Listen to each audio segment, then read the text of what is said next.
ଜୟ ଜଗନ୍ନାଥ ସାଙ୍ଗମାନେ। ଆଜି ସକାଳୁ ଉଠି ଟ୍ୟୁସନ୍‌ରୁ ଆସି ଗାଧେଇ ପାଧେଇ ବାହାରି ପଡ଼ିଥିଲି। ଆଇସ୍କ୍ରିମ୍ ଅର୍ଡ଼ର ଦେଇଥିଲୁ ଆଣିବାକୁ। ଆମେ ଦୁଇ ଭାଇ ବାହାରି ପଡ଼ିଥିଲୁ, କାରଣ ଆମ ଘରେ ଆଜି ଗୋଟେ ଛୋଟ ପାର୍ଟିଟେ ଥିଲା। ତ ଆମେ ଅରୁଣ କମ୍ପାନୀର ଆଇସ୍କ୍ରିମ୍ ଅର୍ଡ଼ର ଦେଇଥିଲୁ, ଯେଉଁଟାକୁ ଆମେ ଆଣିବାକୁ ଏବେ ଯାଇଥିଲୁ। ତ ସେଠି ପହଞ୍ଚି ଆମେ ଦୁଇଟି ପେଟିସ୍ ମଧ୍ୟ ଅର୍ଡ଼ର ଦେଇ ଆଣି ଖାଇଥିଲୁ।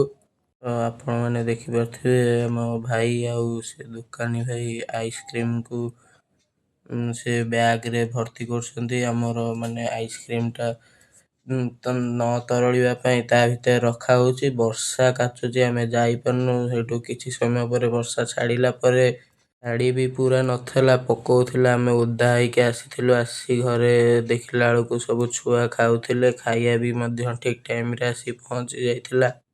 ଆମ ସାହିର ସବୁ ଛୋଟ ଛୁଆଗୁରା ସବୁ ଫାଷ୍ଟ ଖାଇବାକୁ ବସିଥିଲେ। ଆମର ଏଇସବୁ ଖାଇବା ଅର୍ଡ଼ରରେ ଆସିଯାଇଥିଲା।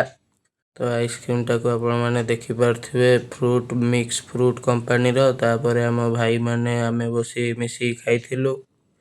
ଖାଇବାଟା ବଢ଼ିଆ ହେଇଥିଲା। ମୁଁ ଖାଇସାରି ଉପରକୁ ଆସିଯାଇଥିଲି। ରହିଲି। ଜୟ ଜଗନ୍ନାଥ।